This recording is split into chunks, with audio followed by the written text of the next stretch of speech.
আজ সন্ধে ৮টা নাগাদ রানীগঞ্জ মোরগ্রাম ১৪ নম্বর জাতীয় সড়কের ওপরে রামপুরহাট শহরের ব্রাহ্মণীগ্রাম মোড়ে একটি মৃতদেহকে সামনে রেখে জাতীয় সড়ক অবরোধ করল স্থানীয় আমজনতা। তাদের দাবি অবিলম্বে সাঁইথিয়া থানার ওসিকে গ্রেপ্তার করতে হবে। গতকাল সাঁইথিয়া থানা চত্বরে রামপুরহাটের যুবকের অস্বাভাবিক মৃত্যুকে ঘিরে চাঞ্চল্য ছড়িয়েছে। গলায় প্যান্ডেল বাঁধার দড়িতে ফাঁস লাগানোর অবস্থায় তার দেহ থানার বৈঠকখানা থেকে উদ্ধার হয়। পুলিশ সূত্রে জানা গিয়েছিল, সমীর লেট নামের ৩০ বছর বয়সী ওই যুবকের বাড়ি রামপুরহাট পৌরসভার ৮ নম্বর ওয়ার্ডে। দুপুরের ওই মৃত্যুকে ঘিরে রহস্যের দানা বেঁধেছিল। প্রশ্ন উঠছিল, কেন ওই যুবক সাঁইথিয়া থানায় গিয়েছিলেন?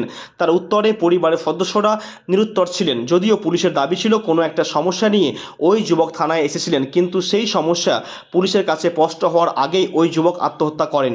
সিসি ক্যামেরার ফুটেজ খতিয়ে দেখা হচ্ছিল। অস্বাভাবিক মৃত্যুর মামলা রুজু করা হয়েছিল এবং পুলিশ তদন্ত নেমেছিল। আজ সেই মৃতদেহকে নিয়ে টানা পথ অবরোধ করল স্থানীয় আমজনতা।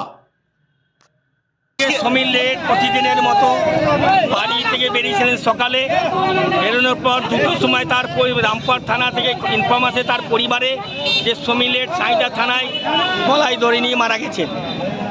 সকালবেলায় ছেলেটি সাদা জামা পরে সাঁইথিয়া গ্রামে রামপুরহাট বেরিয়েছেন।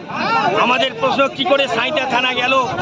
সাঁইথিয়া থানার পুলিশ অফিসার সমীর লেটকে চোরিংয়ে মেরে থানায় ঝুলিয়ে দিয়েছে এবং এই থানার ওসিকে গ্রেপ্তার করতে হবে।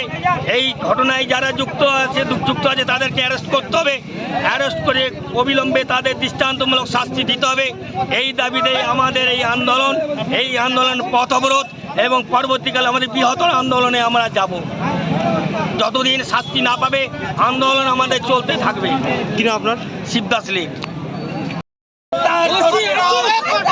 অবিলম্বে সাঁইথিয়া থানার ওসিকে গ্রেপ্তার করতে হবে। এই দাবিতে পথ অবরোধ চলছে।